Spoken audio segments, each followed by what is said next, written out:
ఒక వ్యక్తి ఒక ఊరిలో ఒక చిన్న కట్టడాన్ని కట్టుకుంటున్నాడు. అది ఇల్లా, షాపా, అది పక్కన పెడదాం కాసేపు. అది ఏంటనేది ఒక చిన్న నిర్మాణం చేస్తున్నాడు. నిర్మాణం చేస్తున్నప్పుడు ఆ ఊరిలో ఉన్నటువంటి ఒక అధికారి, లైక్ విఆర్ఓ అట్లా అనుకోండి, ఆ అధికారి వచ్చి మీకు ఎవరు పర్మిషన్ ఇచ్చారు దీనికి అని దాన్ని ఆపేశాడు.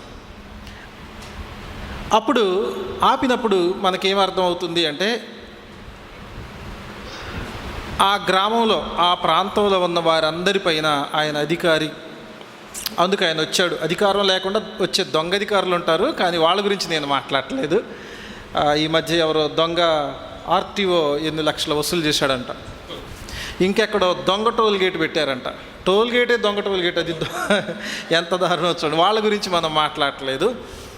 సో అంటే ఒక అధికారి గ్రామం మీద, ఆ ప్రాంతం మీద, అక్కడ జరిగే పరిస్థితుల పనుల మీద ఆయనకు అధికారం ఉంది. ఆయన పైన ఇంకా అధికారం ఉన్న వ్యక్తి మండల స్థాయిలో అధికారులు ఉంటారు, అవునా? వారి మీద జిల్లా స్థాయిలో అధికారులు ఉంటారు. అంటే వీరిని ట్రాన్స్ఫర్ చేయడానికి, లేదా సస్పెండ్ చేయడానికి, లేదా రివార్డ్ ఇవ్వడానికి, దేనికైనా జిల్లా స్థాయిలో అధికారం ఉంటుంది. వారందరి మీద రాష్ట్ర స్థాయిలో కూడా అధికారులు ఉంటారా, ఉండరా? రాష్ట్రందేనా ఫైనల్ అథారిటీ? అంతకంటే ఇంకా ఫైనల్ అథారిటీ ఉందా? ఉంది. దేశంలో కూడా, అవునా? ఈవెన్ ముఖ్యమంత్రిని కూడా అరెస్ట్ చేసి లోపల వేశారు, అవునా? మీకు తెలుసా ఆ సంగతి ఉందా? ఢిల్లీ ముఖ్యమంత్రిని, తర్వాత హర్యానా ముఖ్యమంత్రిని అనుకుంటాను, ఎవరైనా 2 ముఖ్యమంత్రుల్ని అరెస్ట్ చేశారు.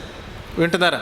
సో ఈ విధంగా అంటే రాష్ట్ర స్థాయిలోనే సుప్రీం పవర్ అని అనుకునే వ్యక్తి మీద కూడా దేశ స్థాయిలో ఒక అధికారం, అంటే దేశంలో ఏదైనా జరిగించడానికి, ఏదైనా వ్యవస్థల్ని అదుపాజ్ఞల్లో ఉంచుకోవడానికి, శాసించడానికి, లేకపోతే చట్టాన్ని నిర్వహించడానికి అంతిమంగా ప్రధానమంత్రికి అధికారం. అంటే అంతా చట్టానికి లోబడే. దాన్ని దుర్వినియోగం చేసే వ్యవస్థలు కొన్ని ఉన్నా దాన్ని పక్కన పెడదాం కాసేపు. కానీ ప్రధానమంత్రికి ఒక అంతిమంగా అధికారం ఉందని, ఇంకా ఆయనపై కూడా ఉన్న అంటే స్థాయిలో రాష్ట్రపతి ఇంకా పెద్దవాడు. కానీ బట్ మన భారత ప్రజాస్వామ్య వ్యవస్థలో సుప్రీం పవర్ ఎవరంటే ప్రధానమంత్రి అన్నట్లుగానే ఉంటుంది. సో ఇప్పుడు ఈ దేశంలో ఉన్న ప్రధానమంత్రికి మరో దేశంలో అధికారం ఉంటుందా? సో ఏ దేశానికి ఆ దేశం ఇండివిజువల్గా ఉంది కాబట్టి ఆ దేశంలో అదే సూపర్ పవర్ అన్నమాట. ఏ దేశానికి ఆ దేశమే సావరిన్. అంటే వాళ్ళ పైన ఎవరైనా, ఒక దేశం మీద మరో దేశం ఎవరైనా వచ్చి మీరు అట్లా ఎందుకు చేస్తున్నారంటే ఒప్పుకోరు. మా అధికారంలో, లేకపోతే మా సార్వభౌమాధికారంలో మీరు జోక్యం చేసుకోవడం ఇది అని వాళ్ళని ఖండిస్తారు, గద్దిస్తారు కూడా. కొన్నిసార్లు సివియర్గా రియాక్ట్ అవుతారు కూడా. అంటే దేశ స్థాయిలో ఉన్నటువంటి ఆ దేశ అధ్యక్షునికి ఉన్న పవర్ ఇప్పుడు ఉన్న భారత, లేకపోతే ప్రపంచ ప్రజాస్వామ్య వ్యవస్థల్లో, లేకపోతే ఒకవేళ రాచరిక వ్యవస్థ ఉందా కానీ ఆ దేశంలో ఉన్న రాజుకి అత్యంత ఉన్నతమైన అధికారం అని మనం తెలుసుకోవచ్చు. ఓకేనా? ఇప్పుడు నేను మిమ్మల్ని ప్రశ్న అడుగుతాను. వాళ్ళకి చాలా పవర్ ఉంది, ఎంతో పవర్ ఉంది, చాలా అధికారం ఉంది, ఏదైనా చేయగలరు. వాళ్ళు ఏదన్నా అనుకుంటే ఏదైనా నిమిషాల వ్యవధిలో వాళ్ళు జరిగించగలరు, అవునా కాదా చెప్పండి? సో ఇప్పుడు ఈ అధికారాలన్నింటినీ కూడా ఊరికినే ఒక చిన్న ప్రశ్న సరదాగా నేను కొన్ని మీతో చెప్తాను. ఏంటంటే, ఒక తుఫాన్ వస్తుంది. ఆ తుఫాను మూలంగా ఆ దేశంలో, వాళ్ళ దేశంలో, మన దేశమే కాదు, ఒక దేశంలో సమెక్స్ అనుకుందాం, ఆ దేశంలో ఒక పెద్ద తుఫాను వస్తుంది. ఆ పెద్ద తుఫాను వచ్చేటటువంటి ఆ టైంలో ఆ తుఫాను గురించి ఏం తెలిసిందంటే, ఆ టెలికాస్ట్ చేసిన ఆ యొక్క ముందు వాతావరణానికి సంబంధించినటువంటి వెదర్ ఫోర్కాస్ట్ వాళ్ళు హెచ్చరించారు. ప్రకృతి విపత్తుల వాళ్ళు ఉంటారు కదా సంస్థ, వారు ఏం చెప్పారంటే, ఈ తుఫాను వల్ల ఇంత ఆస్తి నష్టం, ఇంత పంట నష్టం జరుగుతుంది, వరదలు వస్తాయి, పొలాలు కొట్టుకుపోతాయి, ఇళ్ళు కొట్టుకుపోతాయి, రోడ్లు డ్యామేజ్ అవుతాయి, కొన్నిసార్లు డ్యాములు కూడా పగిలిపోతాయి, అంత విపరీతమైన నష్టం వస్తుందని ఒక దేశంలో ఆ వాతావరణ శాఖ వాళ్ళు, ప్రకృతి విపత్తులు శాఖ వాళ్ళు కలిసి హెచ్చరిక జారీ చేశారు. ప్రభుత్వానికి చెప్పారు, ఇదిగో ఇట్లా వస్తుంది, మీరు ప్రిపేర్ అయిపోండి, అధికార యంత్రాంగాన్ని సన్నద్ధం చేసుకోండి అన్నారు. ఇప్పుడు అధికారులందరూ కూడా ఏం చేస్తారు చెప్పండి? ఓకే, మీరందరూ ఈ ప్రాంతాల్లో ఉండొద్దు, మీరు సురక్షిత ప్రాంతాలకు వెళ్ళిపోండి, ఇక్కడ పెద్ద ఏరు వస్తుంది అంటున్నారు కాబట్టి ఇక్కడ ఉన్న వాళ్ళందరూ కూడా ఒక 10 కిలోమీటర్ల దూరంలో ఉన్న 10 కిలోమీటర్ల దూరంలో ఉన్నటువంటి ఆ ప్రాంతాలకు మీరు వెళ్ళిపోండి అని చెప్పారు. ఇప్పుడు తుఫాను వస్తుంది అని చెప్పానంటే అధికారులందరూ వెళ్ళి ఇప్పుడు ప్రజలందరినీ గడగడ వణికిచ్చి మా చేతుల్లో అధికారం ఉంది, మేము ఏమైనా చేయగలం, మీకు ఇల్లు రాకుండా చేయగలం, వచ్చేలా చేయగలం, లేకపోతే మీకు రేషన్ కార్డు ఇవ్వగలం, తీయగలం, మీ ఉద్యోగాన్ని అక్కడ ఉంచగలం, లేకపోతే ఎక్కడి నుంచి ట్రాన్స్ఫర్ చేయగలం అని మా ఇష్టం, మేమే సూపర్ పవర్ అనుకునే ఈ అధికారులందరూ కూడా తుఫాను వస్తుంది లేకపోతే ప్రకృతి విపత్తు వస్తుంది అని అంటే వీళ్ళందరూ వెళ్ళి అక్కడ పనిచేసి ప్రజలందరినీ తరలించి జాగ్రత్త జాగ్రత్త జాగ్రత్త అంటారు. కానీ ఒక్క అధికారి అయినా కానీ ఇలా అంటాడా? ఏ తుఫాను నేను చెప్తున్నా నేను అంటాడు ఎవడైనా? అనగలి వాళ్ళు ఎవరైనా ఉన్నారా? ఏ వర్షం ఆగు, ఎంతసేపు కురుస్తావు, ఇంకా చాలు, మాకు పంటలకి కరెక్ట్గా సరిపోద్ది, ఇంకా నువ్వు ఒక్క లీటర్ వర్షం పడినా అనవసరం, ఇంకా ఆపేయి అని అనగలిగే వాళ్ళు ఎవరైనా ఉన్నారా? ఏ దేశంలో అయినా, ఏ ప్రాంతంలో అయినా, ఎక్కడైనా ఉన్నారా? కనుక ఎవ్వరు లేరు కదా, ఒక్కళ్ళు కూడా. ఇప్పుడు నేను ప్రశ్నిస్తాను, ఇప్పుడు తుఫానుకు పై పవర్ ఉందా? ఇక్కడున్న ఈ అధికారులకు పై పవర్ ఉందా? వరదకు పైన ఎక్కువ శక్తి ఉందా? వీళ్ళకి ఎక్కువ శక్తి ఉందా? అర్థమవుతుందా? ఇప్పుడు ఉదాహరణకి ఏదో మన కేరళలో ల్యాండ్ స్లైడ్ అయింది, 500 ఇళ్ళు అసలు కనబడలే, కప్పేసింది, అది వచ్చేసి కప్పేస్తే ఎక్కడ ఎవరున్నారో ఏమీ తెలియదు. ఆ దొరికిన వాళ్ళ లెక్క వేసుకుంటున్నారు అంతే, పోయిన వాళ్ళ లెక్క చెప్పడానికి అవదు, ఎందుకంటే అధికారికంగా చెప్పాలి కాబట్టి అధికారులు. సో ఇప్పుడు ఇంత పవర్ ఉన్నటువంటి వీళ్ళల్లో ఎవరైనా సరే మేము మాకున్న అధికారం ఎదురులేదు అనుకునే వాళ్ళు ప్రకృతి కింద, ప్రకృతి అధికారం కింద. ఇప్పుడు పెద్ద తుఫాను అంటే పెద్ద తుఫాను, దాన్ని ఆపడం కష్టం. కనీసం చిన్న వాన చిరుజల్లు పడుతుంది, వెళ్తున్నాం, గొడుగు తీసుకొని పోలేదు, బండి మీద వెళ్తున్నాం, తడిసిపోతున్నాం, కాబట్టి ఈ చిన్న వానైనా కాసేపు ఆపుదాం అని ఎవరన్నా అనుకుంటారా? ఏ అధికారి అయినా? ఏమండి, ఏ చిన్న పెద్ద భూకంపాన్ని ఆపక్కర్లేదు, చిన్న భూకంపాన్ని ఆపుదాం అని అనుకుంటారు ఎవరైనా? అరే ఇదేంటి అంటే వీళ్ళందరి మీద కూడా ఎక్కువ శక్తి కానీ, ఎక్కువ ఇది కానీ, కంట్రోల్ కానీ ఎవరికి ఉందంటే ప్రకృతికే ఉంది. ప్రకృతి అధికారులందరినీ పరిగెత్తిస్తుంది. అవునా? తుఫాను ఈ యొక్క మేము అది ఇది అనుకున్న వాళ్ళందరినీ పరిగెత్తించేస్తుంది. వాతావరణం, గాలి, ఎండ, అవునా, నాకు ₹1,00,00,000 కాదు, ఈ ప్రపంచంలో 1,00,000 కోట్లు ఉన్నాయి అనుకున్న ఎండ కాసిందంటే సచ్చినట్టు ఏసీ వేసుకుని కూర్చోవాల్సింది సచ్చినట్టు. అంటే వీళ్ళను కూడా ప్రకృతి కంట్రోల్ చేస్తుంది.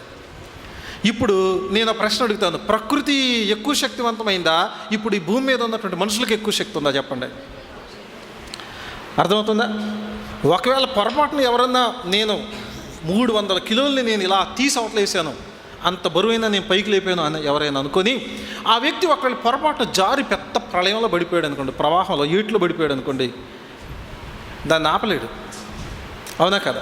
సో ఇప్పుడు విషయం ఏంటంటే ఈ ప్రకృతి మీద ఎవరికైనా అధికారం ఉందనుకోండి, ఈ ప్రకృతిని కూడా శాసించగలిగేవాడు ఉన్నాడు అనుకోండి, ఆ వ్యక్తికి నిజంగా ఇంకెంత అధికారం ఉన్నట్టు? ఆ వ్యక్తికి నిజంగా ఎంత అధికారం ఉన్నట్టు? అవునా? నేను చెప్తున్నాను.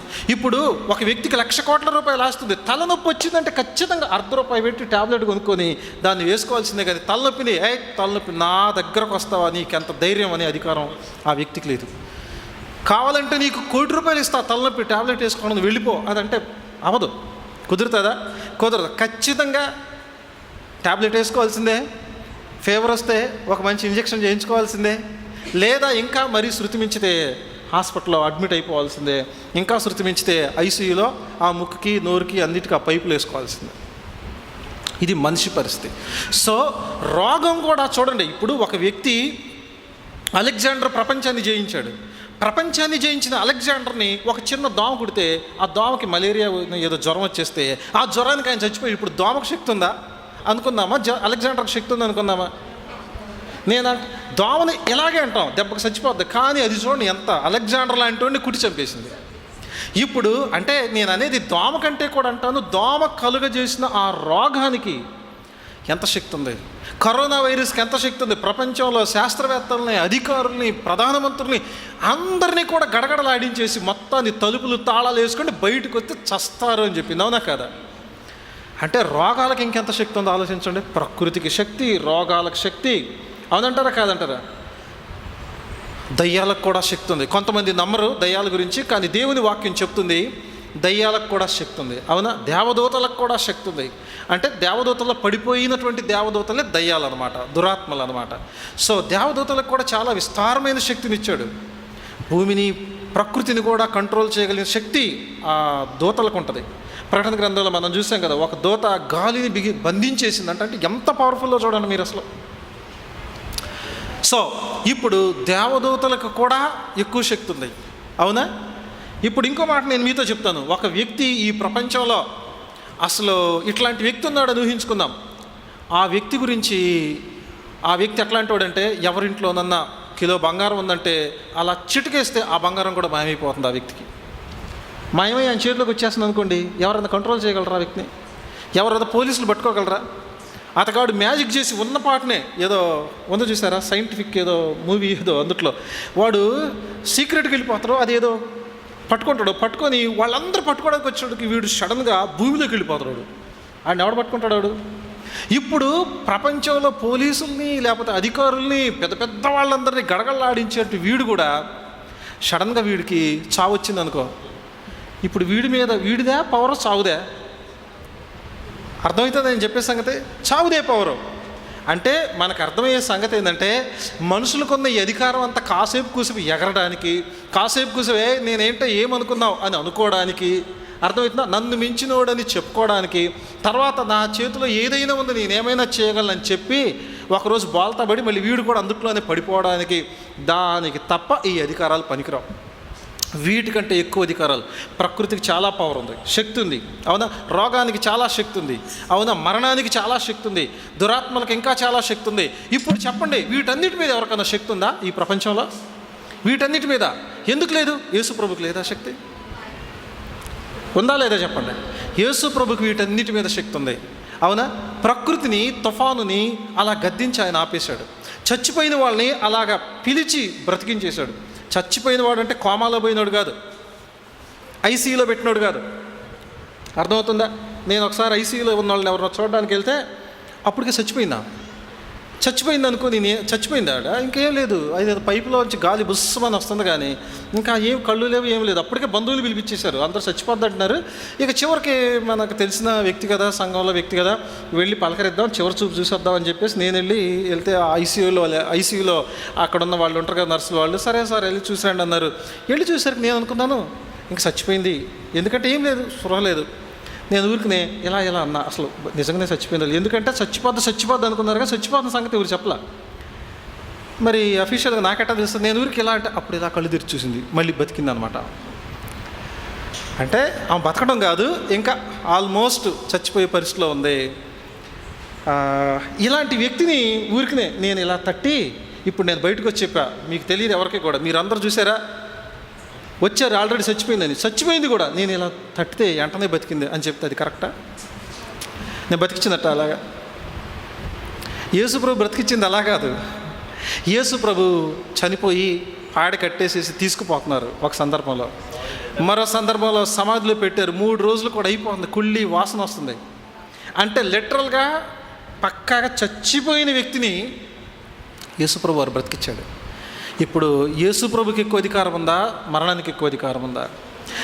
యేసు ప్రభుకి ఎక్కువ అధికారం ఉందా? రోగానికి ఎక్కువ అధికారం ఉందా? యేసు ప్రభుకి ఎక్కువ అధికారం ఉందా? ప్రకృతికి ఎక్కువ అధికారం ఉందా? ఈ ప్రపంచంలో ఉన్న ప్రతి దానికంటే, ప్రతి శక్తి కంటే, ప్రతి దానికంటే కూడా ఎక్కువ అధికారం యేసు ప్రభుకు ఉంది.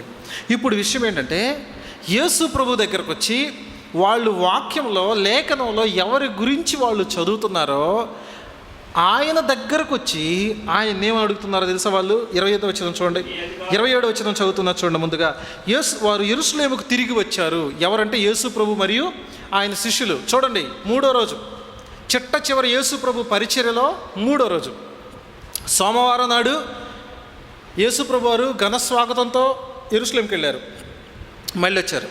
మంగళవారం నాడు అంజూరపు చెట్టు ఎండిపోయింది, అవునా?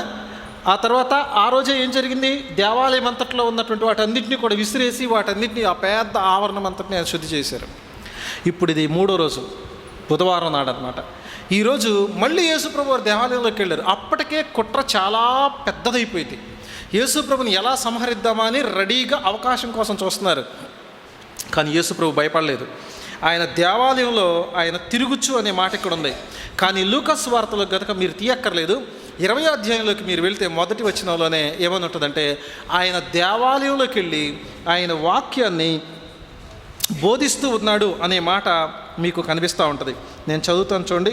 లూకాసు వార్తలో 20వ అధ్యాయంలో 1వ వచనం, ఆ దినముల్లో ఒకనాడు ఆయన దేవాలయంలో ప్రజలకు బోధించుచు సువార్తను ప్రకటించుచూ ఉన్నప్పుడు, అట్లాంటి ప్రమాదకరమైన పరిస్థితిలో, అలాంటి క్రూషియల్ స్టేజ్లో కూడా యేసు ప్రభు వారు ఏం చేశాడంటే, ఆయన తిరుగుచూ ఉండడం అంటే ఊరికే సరదాగా తిరగట్లేదు.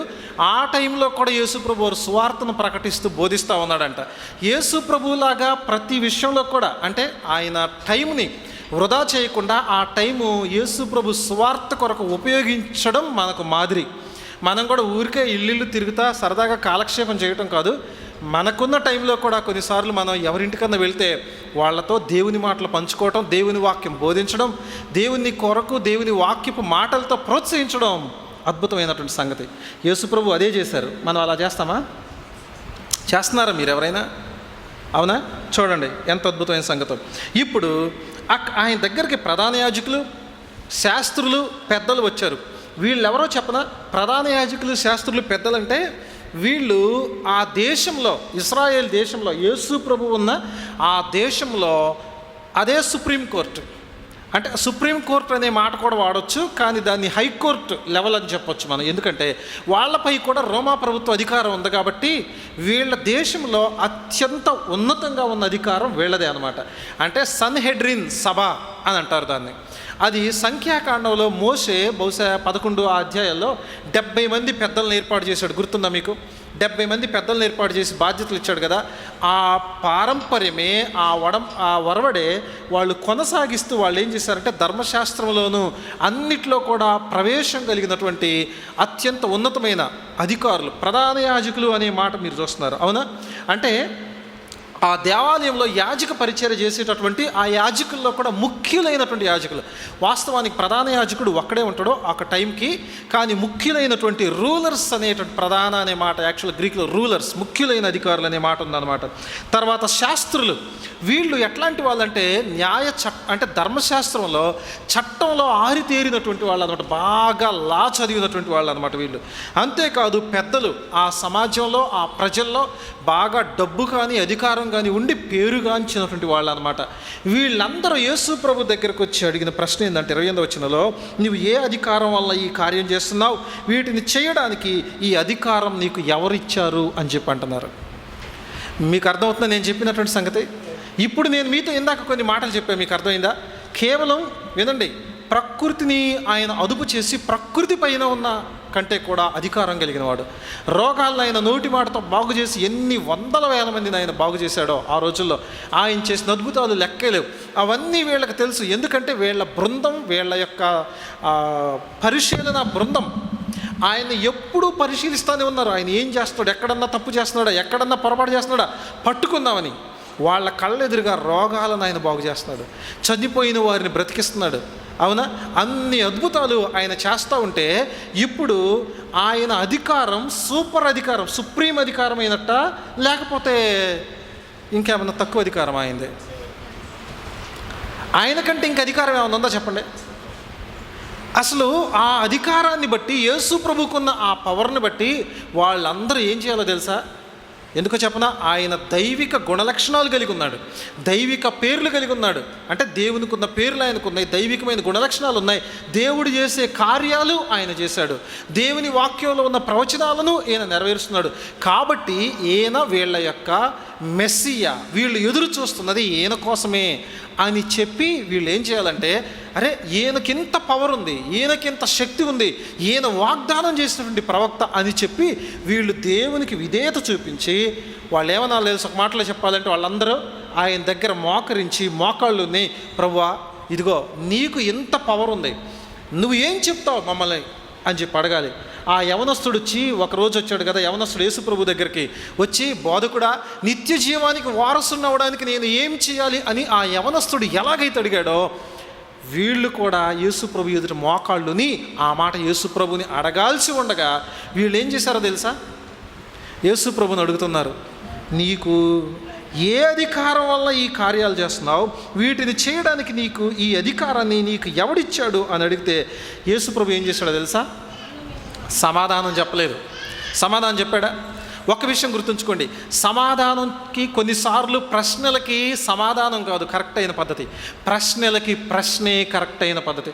చాలామంది అనుకుంటారు ప్రశ్నించడం అనేది మేము నేర్పాం అనుకుంటారు, కానీ ప్రశ్నించడాన్ని యేసు ప్రభు నేర్పాడు. మీకు తెలుసా?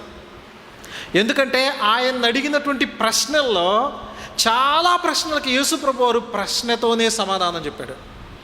కాబట్టి ప్రశ్నించడం అనేది అది వాక్యానుసారం అయితే, ప్రశ్నించేటటువంటప్పుడు వాక్యానుసారమైన వైఖరి కూడా గుర్తుపెట్టుకోవాలి. ప్రశ్నించడం అని చెప్పేసి పద్యానికి ఈ మైక్ ఎందుకు ఎక్కడ పెట్టావు, ఇది ఇట్లా ఎందుకు పెట్టావు, ఇది ఎక్కడ ఎందుకు పెట్టావు అంటే దానికి అర్థం లేదు. అర్థమైందా? ఒక వైఖరి, వాక్యానుసారమైన వైఖరి కలిగి ప్రశ్నించడం కూడా నేర్చుకోవాలి. యేసు ప్రభు ప్రశ్నకి ప్రశ్నతోనే సమాధానం చెప్పాడు. ఒక భక్తుడు అన్నాడు, యేసు ప్రభు అంటే మాస్టర్ చెస్ ప్లేయర్ అంట. ఆయన మాస్టర్ చెస్ ప్లేయర్ అంటే తెలుసా? ఒక ఎత్తు వేస్తే దానికి ఏంటి, ఎట్లాంటి ఎత్తు, ఇంకా పై ఎత్తు అనమాట. అవతల వాళ్ళు ఏందో చిక్కుల్లో పెడదామని చెప్పేసి ఏన్న అధికారాన్ని ప్రశ్నించి ఏన్న నాశనం చేయాలి, లేకపోతే ఏదో చేయాలని వాళ్ళు చూస్తూ ఉంటే యేసు ప్రభు తిరిగే ఉన్నాడు తెలుసా? వాళ్ళు ఏ విషయాన్నైతే వాళ్ళు నమ్ముతున్నారో ఆ నమ్మకాన్ని యేసు ప్రభు వారు ప్రశ్నించాడు. ఏమని ప్రశ్నించారో చూడండి ఇక్కడ 29వ వచనంలో. అందుకు యేసు, నేను మిమ్మల్ని ఒక మాట అడుగుతాను, నాకు ఉత్తరం ఇవ్వండి. అప్పుడు నేను ఏ అధికారం వల్ల వీటిని చేస్తున్నానో అది మీతో చెప్తాను. యోహాను ఇచ్చిన బాప్తిస్మము 30వ వచనం చూడండి. పరలోకం నుండి కలిగిందా, మనుష్యుల నుండి కలిగిందా, నాకు ఉత్తరం ఇవ్వండి అని చెప్పాడంట. యేసుప్రభు ఏం ప్రశ్నించారు చెప్పండి? యోహాను గురించి ఎందుకు యేసుప్రభు వారు చెప్పారు ఇక్కడ?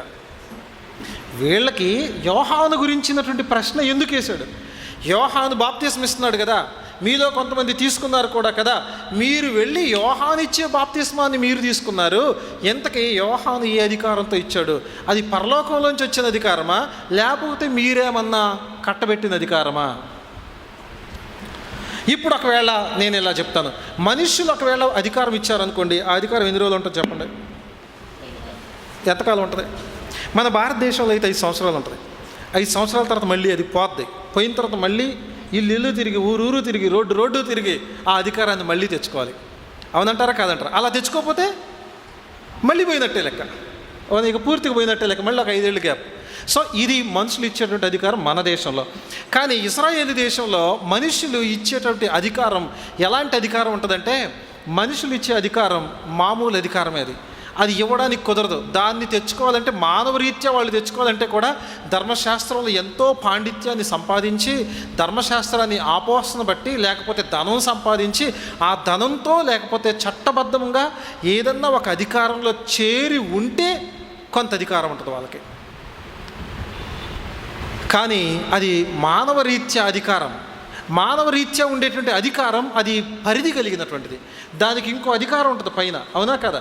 దాన్ని తీసివేయచ్చు. ఇప్పుడు ఉదాహరణకి ఒక ఆఫీసర్ ఒక ఉద్యోగానికి పోస్టింగ్ ఇచ్చాడు ఒక చోట, పై అధికారి, అవునా, జిల్లా కలెక్టర్ పోస్టింగ్ ఇచ్చాడు ఎక్కడో. ఇచ్చినప్పుడు ఏదన్నా తేడా వస్తే ఆయన ఏం చేయగలడు చెప్పండి? ఇచ్చిన ఆయనే దాన్ని తీసేయగలడు కూడా. మనుషుల అధికారం ఇలాగే ఉంటుంది. ఇప్పుడు దేవుని అధికారం ఎలాగో ఉందో చూద్దాం. దేవుని అధికారం అంటే అన్నిటికంటే మించినటువంటి శక్తివంతమైంది. దాన్ని ఎవరు మార్చలేరు. దేవుడు పెట్టినటువంటి నియమాలు ఏవైతే ఉంటాయో, నేను ఉదాహరణకు ఒక మాట చెప్తా. రోజుకి 24 గంటలు ఎవరు పెట్టారు చెప్పండి? జయరాజు, ఏమన్నా తూర్పు బజార్లో ఉన్నటువంటి మీ ఫ్రెండ్స్ అందరూ కలిసి అబ్బాయి 24 గంటలు చేద్దామని అనుకున్న వాళ్ళు ఎవరైనా ఉన్నారా? ఎవరు పెట్టలేదు. దేవుడు పెట్టాడు, మనం దాన్ని సచ్చినట్టు ఫాలో అవుతున్నాం, అవునా? వర్షాకాలం తర్వాత శీతాకాలం రావాలి, శీతాకాలం అయిపోయిన తర్వాత వేసవికాలం రావాలి. ఇది ఎవరు పెట్టారు చెప్పండి? మన ఊరిలో అమెరికా వాళ్ళు పెట్టారు. ఇది మాకు శీతాకాలం ఎక్కువ, మాకు చలి ఎక్కువ ఇష్టం కాబట్టి మేము చలి ఎక్కువ పెట్టుకుంటాం. ఎండ అంటే మాకు ఇష్టం లేదు కాబట్టి ఎండని మీరే తీసుకోండి. చిన్నప్పుడు చిన్నపిల్లలకు పాట పాడతారు, గుర్తుందా మీకు? పొయ్యి ఎలుగుతూ ఉండి పొగ వస్తూ ఉంటే ఏమన్నా వాళ్ళు ఏదో అంటారు చూసారా, ఆ పొగ అటైపో అని పాట పాడతారు. అంటే వాళ్ళ వైపు రాకూడదని. పోద్దా పొగ? పోదు. గాలి వాళ్ళకి చెప్పినట్టుగా వింటదా? విందో. ఎట్టి పరిస్థితిలో కూడా విందో. దేవుడు పెట్టిన ప్రకృతి నియమాలు ఏవైతే ఉన్నాయో అవి దైవిక అధికారానికి అవి సూచన, గుర్తు, నిర్వచనాలు. వాటికి మానవుడు లోబడాల్సిందే, కానీ మానవుడు దాన్ని ధిక్కరించడానికి, ఎదిరించడానికి ఏమాత్రం కూడా కుదరదు. ఇప్పుడు బాప్తిస్మం ఇచ్చే యోహాను విషయం కొద్దాం. యోహాను బాప్తిస్మాన్ని గురించి ప్రకటిస్తూ ఉన్నాడు. అప్పుడు ఏం జరిగిందో నేను మీకు ఒక సంగతి నేను మీతో తీసుకొని వస్తాను. ఇప్పుడు యోహాను సువార్తలోకి రండి. మీరు యోహాను సువార్తలోకి వద్దాం. మీరు యోహాను సువార్తలోకి కనుక వస్తే మీరు యోహాను సువార్తలో 2వ అధ్యాయాన్ని చూడండి. యోహాను సువార్త 2వ అధ్యాయం 19వ వచనం 1వ అధ్యాయం 19వ వచనం. యోహాను సువార్త 1వ అధ్యాయం 19వ వచనం ఇలాగుంది. ఏంటి అధ్యాయం అంటే, నీవెవడమని అడుగుటకు యూదులు యెరూషలేము నుండి యాజకులను లేవీయులను యోహాను వద్దకు పంపినప్పుడు అతడు ఇట్లా చెప్పారట. వినండి, యాజకులు ఏం చేస్తారు చెప్పండి. యూదులంటే యెరూషలేములో ఉన్న ఈ పవర్, ఇప్పుడు చెప్పుకున్నామే ఆ అధికారులే, అట్లాంటి వాళ్ళే పంపారు. ఏమని పంపారు తెలుసా? యాజకులే లేవీయుల్ని పంపారు. ఎందుకో తెలుసా?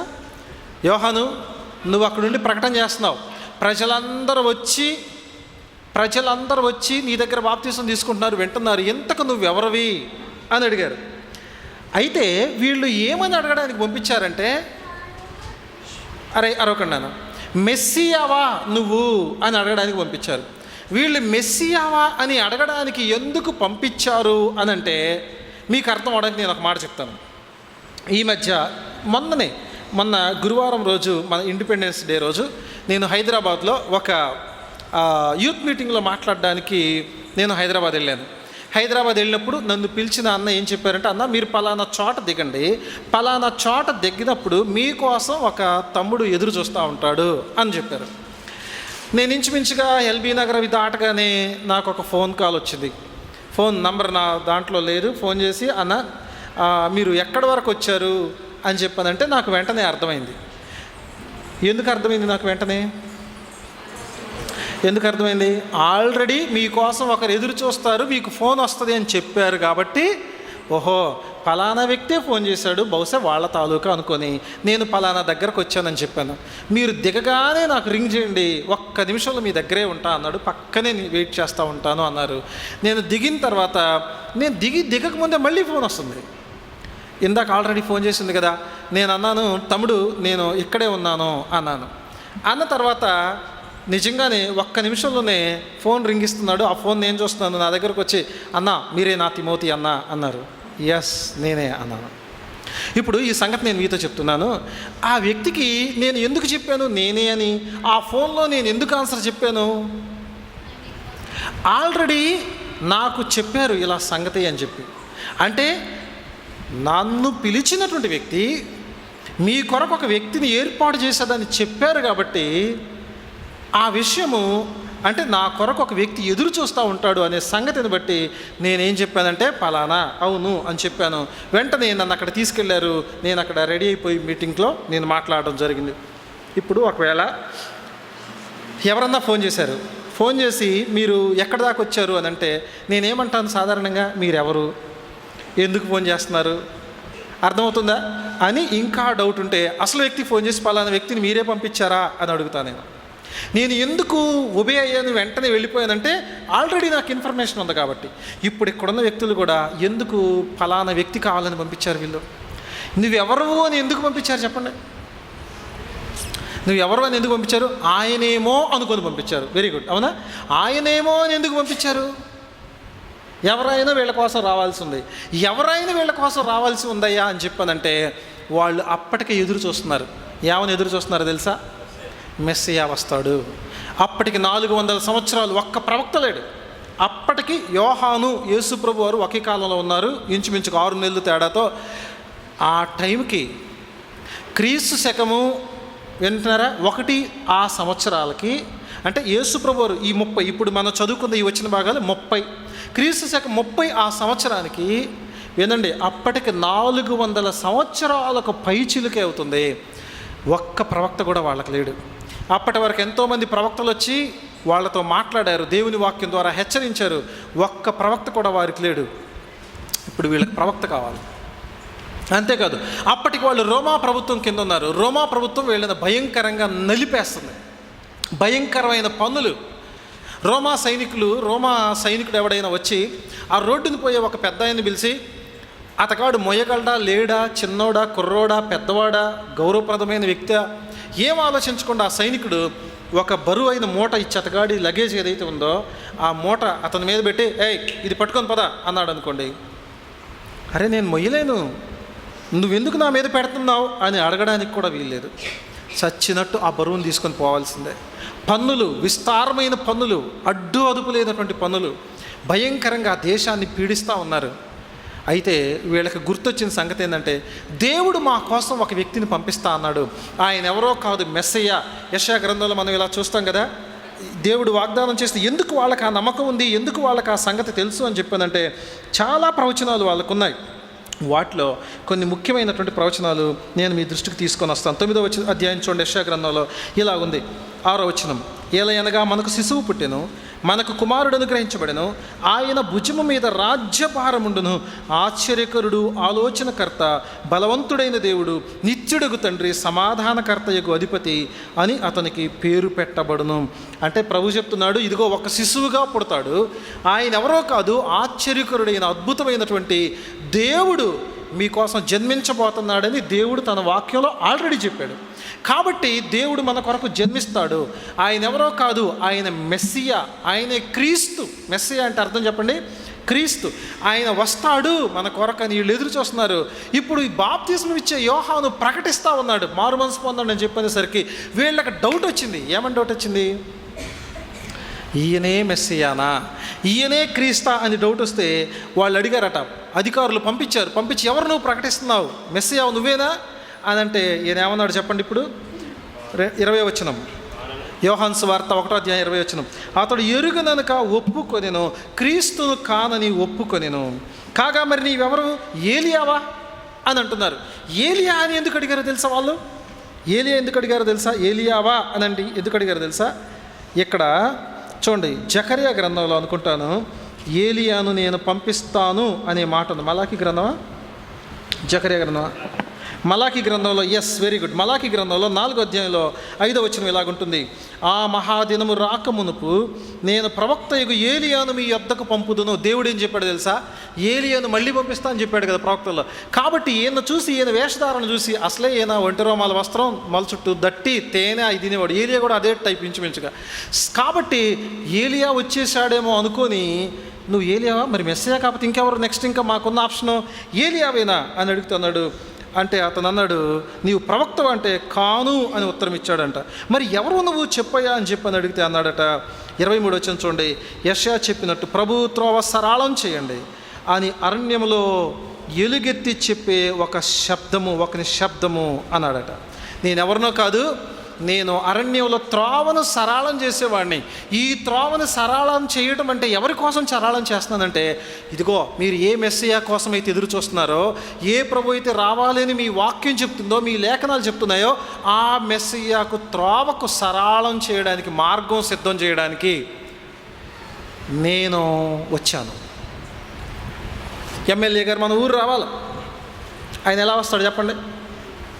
ఎమ్మెల్యే గారు రావాలంటే ఎలా వస్తాడు?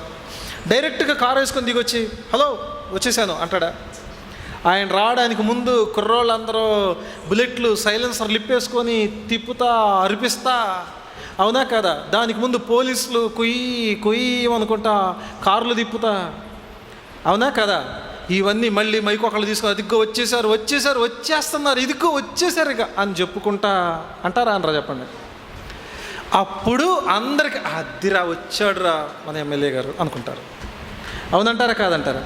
ఇప్పుడు యేసు ప్రభువారు, ఆయన మెస్సియా రావడానికి కూడా ఆయన డైరెక్ట్గా కాదు, వినండి, దైవిక అధికారంతో ఒక ప్రవక్త ముందుగా చెప్పబడినటువంటి ఈ వ్యక్తి ఆయన మార్గాన్ని సరళం చేస్తాడంట. ప్రభు త్రోవ సరళం చేయండి అని చెప్తున్నారట. 24 వచ్చి, పంపబడిన వారు పరసయ్యులకు చెందినవారు, నీవు క్రీస్తువైన ఏలియావైన ప్రవక్తమైన కాని ఎడల ఎందుకు బాప్తిస్మం ఇస్తున్నావు అంటే ఆయన అన్నాడు, నేను నీళ్లలో ఇస్తున్నాను కానీ నా వెనక వస్తున్నటువంటి వాడు అగ్నితో ఇస్తాడు అని చెప్పన్నాడు. ఇంకో మాట నేను మీతో చెప్తాను చూడండి, 29వ వచనం చూడండి. ఇప్పుడు మళ్ళీ ఇంకో రోజు ఒక సంగతి జరిగింది. మరునాడు యోహాను యేసు తన యొద్దకు రాగా, ఇప్పుడు ఏం జరిగిందో చెప్పనా? ఈయన బాప్తిస్మం ఇస్తూ ఉంటే, యోహాను బాప్తిస్మం ఇస్తుంటే నిజంగానే యేసు ప్రభు వచ్చారు. అప్పటికి వింటున్నారా? యోహాను బాప్తిస్మం ఇస్తున్నప్పటికీ యేసు ప్రభు వారు వచ్చేసారు. ఆయన వచ్చేస్తే యోహాను ఏం చెప్పాడు తెలుసా? ఇప్పుడు ఆల్రెడీ వీళ్ళందరూ కూడా అడిగారు, అంటే వీళ్ళు మెస్సియా అని భ్రమపడి, లేకపోతే మెస్సియా అని అనుకునే అంతగా, ఏలియా ప్రవక్త అని అనుకునే అంతగా వీళ్ళందరూ కూడా ఆయన్ని గౌరవిస్తున్నారన్నమాట. వీళ్ళు నమ్ముతున్నారు ప్రవక్త అనే సంగతిని, లేకపోతే గొప్ప వ్యక్తి, దేవుడి నుంచే పంపబడ్డాడు ఈ వ్యక్తి, ఈయన ఏం చెప్పినా కరెక్టే. అందుకే వీళ్ళు బాప్తిసం తీసుకుంది నదిలోకి వెళ్ళి, అందుకే పశ్చాత్తాప పడింది వీళ్ళు, ఇక్కడికి వచ్చిన వాళ్ళందరూ కూడా. యోహాను మాట అందుకే విన్నారు కదా. ఇప్పుడు నెక్స్ట్ డే ఏం జరిగిందంటే యేసు ప్రభు అట బాప్తిసం పొందడానికి వచ్చాడంట. యేసు తన యొద్దకు రాగా 29 వచనం చూసి ఆయన అంటున్నాడు, ఇదిగో లోక పాపాన్ని మోసుకొని పోయేటటువంటి దేవుని గొర్రెపిల్ల. ఇప్పుడు చూడండి, వీళ్ళకి క్లియర్గా అర్థమయ్యేలాగా చెప్తా ఉన్నాడు యోహాను. ఏమని చెప్తున్నాడు తెలుసా? ఇదిగో ఈ వ్యక్తి లోక పాపాన్ని మోసుకొని పోయేటటువంటి దేవుని గొర్రెపిల్ల. గొర్రెపిల్ల అనగానే వాళ్ళకి ఏం అర్థం అవుతుందో తెలుసా? దహన బలిగా, సమాధాన బలిగా, దేవునికి శాంతి చేయడానికి, దేవుణ్ణి సమీపించడానికి, దేవుని దగ్గరకు వెళ్ళడానికి అర్పించే ఒక జంతువే గొర్రెపిల్ల. వీళ్ళు అర్పించే జంతువు. ఇప్పుడు యోహాను చెప్తున్న మాట ఏంటో తెలుసా? మీరు ఇప్పుడు దాకా గొర్రెలు అర్పిస్తున్నారు, మళ్ళీ మళ్ళీ అర్పించాలి. ఒక్కసారి అర్పించడం కాదు, సంవత్సరం అర్పించాలి, ప్రతిసారి అర్పించాలి, పదే అర్పించాలి. కానీ ఇప్పుడు ఇదిగో అస్సలు సిసలైన ఒక గొర్రెపిల్ల ఉంది. ఈ గొర్రెపిల్ల దేవుడు పంపించిన గొర్రెపిల్ల. ఇదిగో లోక పాపాన్ని మోసుకొని పోయే దేవుని గొర్రెపిల్ల. ఈ గొర్రెపిల్ల బలవబోతుంది, అన్నిటికీ ఒక్కసారి పరిష్కారం జరగబోతుంది అని యోహాను చెప్తున్నాడు. అప్పుడు వాళ్ళందరూ ఉన్నారా లేరా? వాళ్ళందరూ విన్నారా వినలేదా? వెంటనే కాదు, యేసు ప్రభు వారు బాప్తిసం తీసుకుంటా ఉంటే పరలోకం నుంచి ఒక స్వరం, ఇదిగో ఈయన నా ప్రియకుమారుడు, ఈయన మాట వినండి అని ఒక స్వరం వినపడింది. పరిశుద్ధాత్ముడు పావురం వల్లే వచ్చి ఆయన మీద వాలాడు. వీళ్ళందరికీ క్లియర్గా కళ్ళకి కట్టినట్టు కనపడిందా, కనపడలేదా? అంటే దేవుడు వీళ్ళకి కావాల్సిన సాక్ష్యాలన్నీ కూడా, సాక్ష్యాధారాలన్నీ ఇచ్చాడా, ఇవ్వలేదా?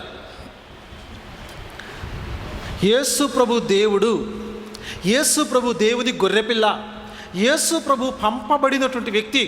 మనుష్యుల యొక్క పాప క్షమాపణకి, పాప విమోచనకి. వినండి, ప్రతి మనిషిలో పాప భీతి ఉంటుంది. ప్రతి మనిషిలో ఇదిగో నా పాపానికి ఎలా క్షమాపణ దొరుకుతుంది, నేను ఏదన్నా దేవునికి బలిచ్చి నేను కాస్త దేవునికి శాంతి చేయాలి అనే భావన ఉంటుంది ప్రతి మనిషిలో కూడా.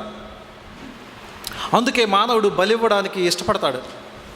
ఇప్పుడు బలి ఇవ్వాలి అని ఇష్టపడేటువంటి మానవునికి వినండి, బలి అయిపోవడానికి వచ్చినటువంటి దేవుని గొర్రెపిల్ల అక్కడ ఉన్నటువంటి వారికి క్లియర్గా, చాలా స్పష్టంగా వాళ్ళకి అర్థమైందా కాలేదా?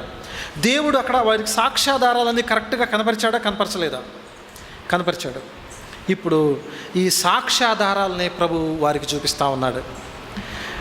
వారికి ఏ సాక్ష్యాలైతే వాళ్ళ ఎదురుగా ఉన్నాయో, యేసు ప్రభు చేసిన పని ఏంటంటే వాళ్ళ సాక్ష్యాలను వాళ్ళకు చూపిస్తున్నారు. ఈయన మెస్సియా అని చెప్పడానికి, లేదా ఈయన దేవుడు అని చెప్పడానికి, ఈయన అధికారాన్ని నిరూపించడానికి. ఓ ప్రశ్న ఏంటంటే, మనం కూడా చాలాసార్లు ఇలాంటి వ్యక్తులు, ఎందుకు ఈ మాటలు దేవుడు రాయించాడంటే మన చుట్టూ ఉన్నది ఇలాంటి వ్యక్తులే. అంతేకాదు మనలో కూడా కొంతమంది ఇలాంటి వ్యక్తులు ఉండొచ్చు. ఎలాంటి వ్యక్తులు తెలుసా? యేసు ప్రభు అధికారాన్ని ప్రశ్నించే వ్యక్తులు ఉండొచ్చు. యేసు ప్రభుకి ఏంటి, ఆయనకున్న పవర్ ఏంటి, ఆయన రక్షకుడు అనడానికి, నన్ను రక్షించడానికి, నన్ను నిత్యజీవం చేర్చడానికి ఆయనకున్న పవర్ ఏంటంటే, ఇందాక చెప్పా, ఆ పవర్ చాలింగా. అంతకంటే పవర్ ఉన్న వాళ్ళు ఎవరైనా ఉంటే తీసురా, అప్పుడు ఆయన గురించి ఆలోచిద్దాం. ఆయన దేవుడు అని చెప్పడానికి, ఆయన నీ పాపాన్ని భరించడానికి, నీ పాపాన్ని విమోచించడానికి, విడిపించడానికి ఆయన సరిపోయినటువంటి వాడు అని చెప్పడానికి ఆయనకున్న సాక్ష్యాలు చాలు. ఏంటో చెప్పనా? లేఖనం ఆయన గురించి సాక్ష్యం ఇస్తుంది, యోహాను ఆయన గురించి సాక్ష్యం ఇచ్చాడు, ఆయన చేసిన అద్భుతాలు ఆయన గురించి సాక్ష్యం ఇచ్చాయి, ఆయన చేసిన పనులు ఆయన గురించి సాక్ష్యం ఇచ్చాయి. ఇంకేం కావాలి ఆయనకి? ఇప్పుడు ఎమ్మెల్యే గారు అనడానికి సాక్ష్యం ఏంటి అని అంటే ఏముంటుంది చెప్పండి? సాక్ష్యం కలెక్టర్ ఇచ్చిన ధ్రువపత్రం ఉండదా గెలిచినట్టుగా? ఎలక్షన్ పోల్ అయినటువంటి ఓట్లు ఉంటాయా ఉండవా గెలిచినట్టుగా? అసెంబ్లీకి వెళ్తాడా వెళ్ళడా?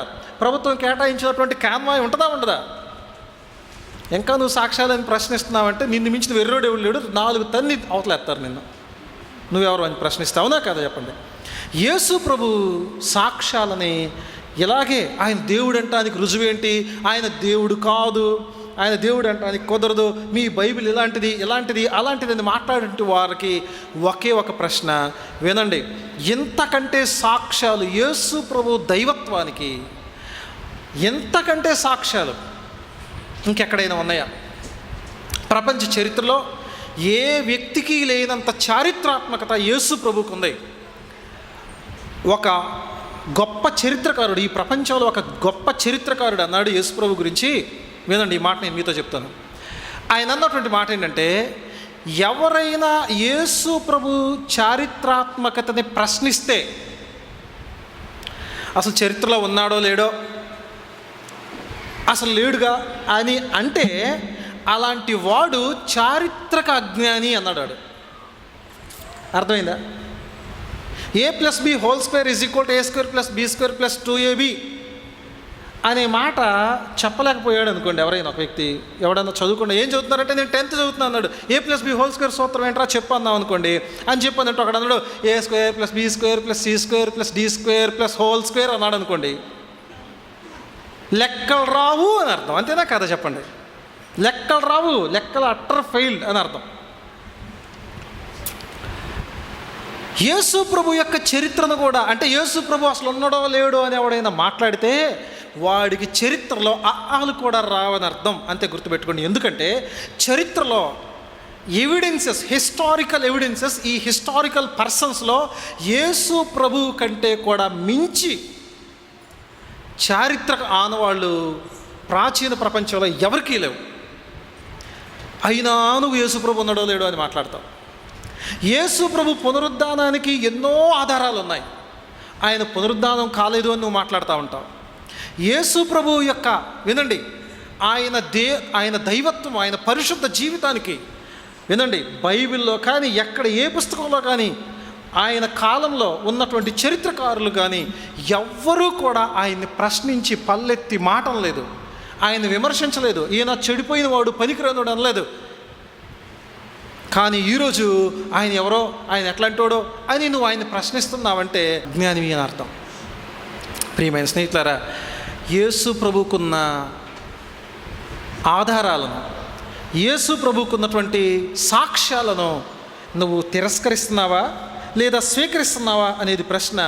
యేసు ప్రభు సాక్ష్యాలను లేకపోతే యేసు ప్రభు యొక్క ఆయన అధికారాన్ని ప్రశ్నించే వారికి ఆయనకున్న సాక్ష్యాలే ఒక రుజువు అనేది గమనించాలి. మూడో సంగతి చూడండి, ఇంతకీ వీళ్ళకి ఎందుకు యేసు ప్రభువుని అధికారాన్ని వీళ్ళు తిరస్కరిస్తున్నారు, ఆయనకున్న సాక్ష్యాన్ని వీరు తిరస్కరిస్తున్నారో చెప్పనా? 33వ వచనం చూడండి. గనుక ప్రజలకు భయపడి, ఎవరికి భయపడుతున్నారండి వీళ్ళు? ఎవరికి భయపడుతున్నారు వీళ్ళు? ప్రజలకు భయపడుతున్నారంట. ఎవరికి భయపడలే? ప్రజలకి, మనుషులకు భయపడుతున్నారు. మాకేం తెలియదండి అనుకొని అక్కడి నుంచి వెళ్ళిపోయారు. యేసు ప్రభు అన్నాడు, నేను కూడా ఈ మాట మీతో చెప్పను అని అంటున్నాడు యేసు ప్రభు. ప్రజలకు భయపడి, ఈ లోకంలో దేవుడు నీకు ఏ సంగతి అయినా స్పష్టంగా నీకు ఎందుకు తెలియపడ్డంటే తెలియజేయడు అంటే నువ్వు కూడా ఎవరికో భయపడే వ్యక్తి అయి ఉంటావు. ప్రత్యేకించి మనుషులకు భయపడే వ్యక్తి అయి ఉంటావు. అంటే దాంట్లో కొన్నిసార్లు నీ బంధువులకు భయపడే వ్యక్తివేమో, కొన్నిసార్లు నీ కులానికి భయపడే వ్యక్తివేమో, కొన్నిసార్లు నీ కట్టుబాట్లకు భయపడే వ్యక్తివేమో, కొన్నిసార్లు నీ భర్తకి, కొన్నిసార్లు నీ భార్యకి, కొన్నిసార్లు అధికారులకు, లేకపోతే కొన్నిసార్లు స్నేహితులకి. అరే, నేను యేసు ప్రభు అధికారాన్ని స్వీకరిస్తే, ఆయన అధికారానికి నేను లోబడితే, ఆయన్ని నేను ఒప్పుకుంటే నా బంధువులు ఏమనుకుంటారో, నా కులం ఏమనుకుంటుందో, నా యొక్క స్నేహితులు ఏమనుకుంటారో, లేకపోతే నాకున్నటువంటి నా చుట్టూ ఉన్న పరపతి ఏమైపోతుందో అని నువ్వు అనుకుంటూ ఉన్నావేమో ఒకవేళ. ప్రియమైన స్నేహితులారా, ఓ సంగతి చెప్పి నేను ముగించి వేస్తా. ఒకసారి జరిగినటువంటి సంగతి ఏంటంటే, ఒక వ్యక్తికి, ఒక ఖైదీకి ఉరిశిక్ష పడింది. ఒక ఖైదీకి ఉరిశిక్ష పడింది.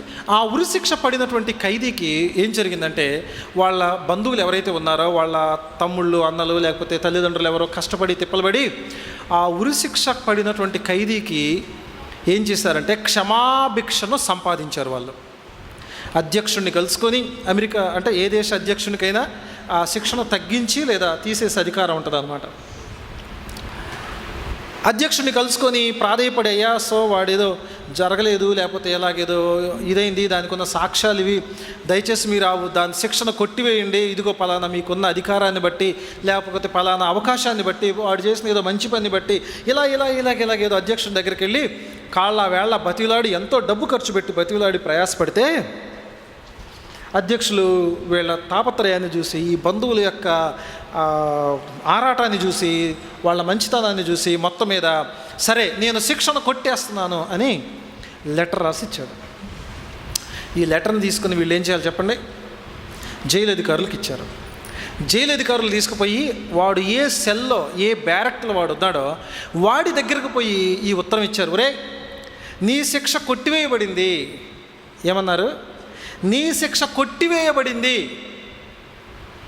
నువ్వు శిక్ష పొందక్కర్లేదు, శిక్ష భరించక్కర్లేదు, నువ్వు వెనక్కి వెళ్ళిపోవచ్చు అని ఆ అధికారులు చెప్పారు. చెప్తే వీడేమంటున్నాడు తెలుసా?